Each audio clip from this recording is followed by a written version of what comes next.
that a series of very strange sessions led a child psychologist in Maine to contact the authorities.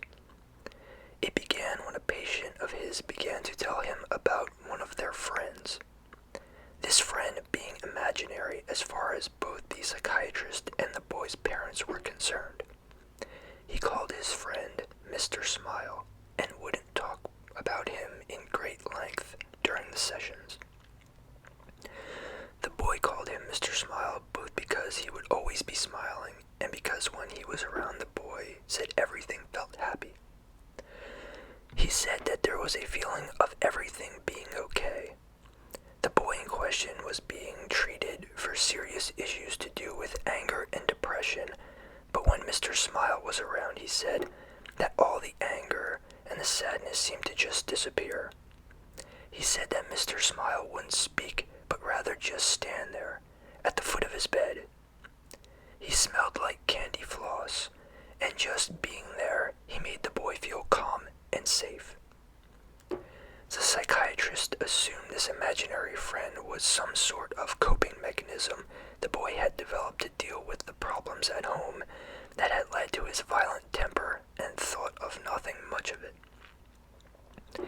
Until another patient, a girl of about 9 years old, also began talking about her imaginary friend Mr. Smile, and then a boy of 7, and then a boy of 12, and then a girl of 11.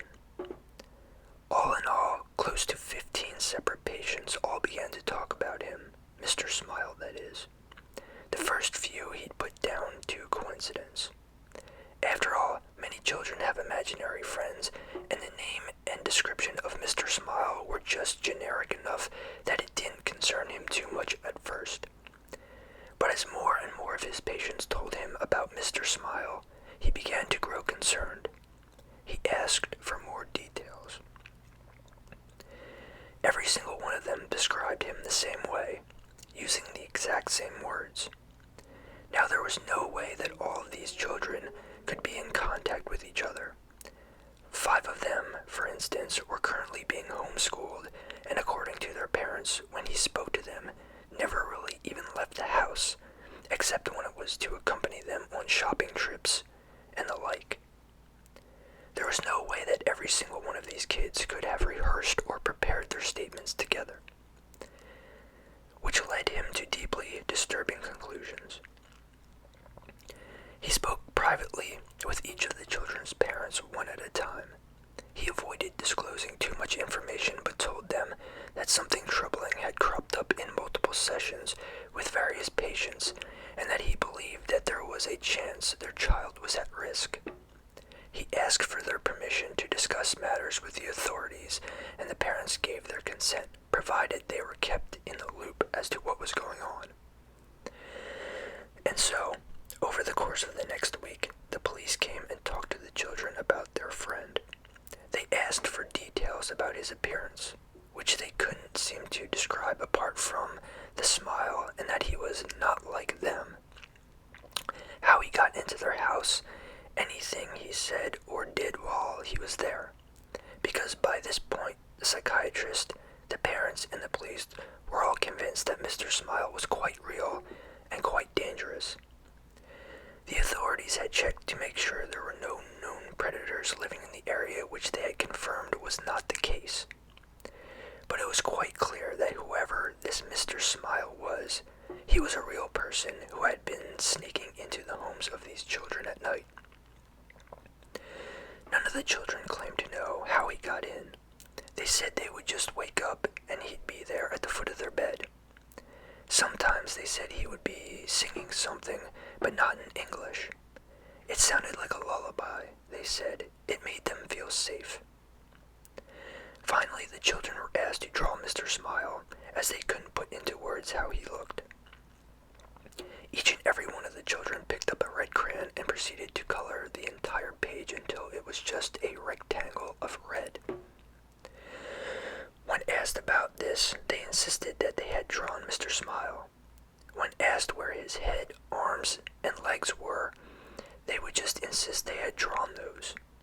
They claimed that they had drawn a perfect picture of the man at the foot of their bed, and when they were told that they had simply colored page and not drawn anything at all, they became deeply angry, feeling that they were being accused of lying and insisting that what they had drawn was a picture of the man they had been seeing.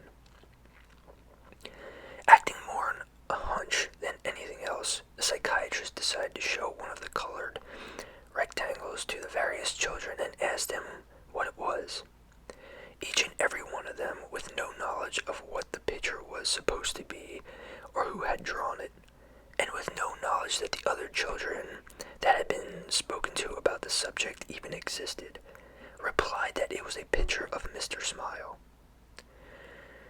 Cameras and baby monitors were placed in the children's room so that they could be monitored.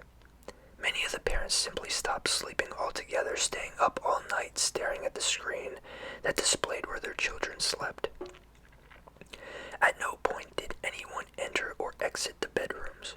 No sounds, except for them snoring or occasionally talking in their sleep, were heard over the baby monitors. There was no sign of Mr. Smile. After almost 2 weeks of this, many of them began to doubt that Mr. Smile had ever existed. Other psychiatrists since have put the whole thing down to something strange, shared delusion that while it couldn't be explained, yet did not have any basis in reality. Some suggested that maybe the whole Mr.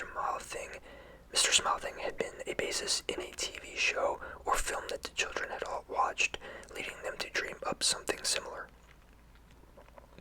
Then one of the boys went missing. The camera in his room had gone dead at around 2 in the morning. His mother had run to check on him, only to find his room empty. It literally taken her less than a minute to run into his room. There was no possible way for him to leave or be taken and be out of her sight in the time it took her to leave the bedroom and run towards his, but he was gone. She said there was a smell like cotton candy in the room. The search for the boy turned up nothing. No one had seen anything strange or unusual around the home before or during the disappearance, and no trace of him was ever found.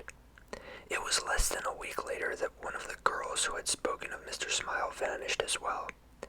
Then another of the boys. One by one, each of them began to disappear until only 4 remained. The 4 remaining children began to talk about Mr. Smile, and his friends were going to take them away soon.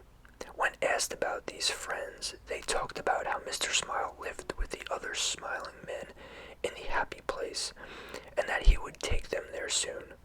They said that there were lots of people there already, and that in the happy place, everyone was beautiful.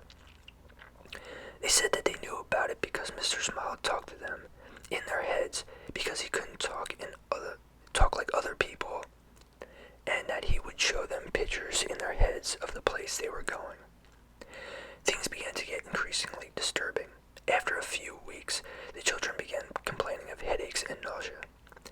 Their schools reported that they had begun to suffer hallucinations, and 2 of them started complaining that they didn't like the place that Mr. Smile was showing them anymore. One began screaming for half an hour, acting as if they were having a fit and screaming for the colors to stop, that the colors were horrible and that they needed them to go away. One of the children claimed that Mr. Smile was talking to them in their head all the time now and was telling them things, terrible things, but that they couldn't talk about it, that they mustn't because then their parents would know about the terrible things too.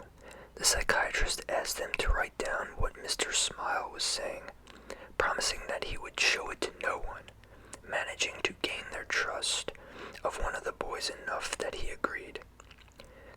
The contents of the book are known only to him and the authorities, but whenever anyone involved has asked about it, they just get real quiet and quickly find an excuse to change the subject.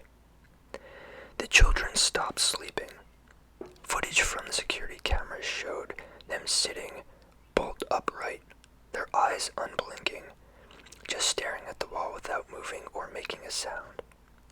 Sedatives did nothing. One of the girls began cutting strange circular marks into her skin, while 2 of the boys ceased communicating in English altogether. The language they spoke was never identified, and despite numerous numerous people being asked to listen to them, they could not translate what they were saying.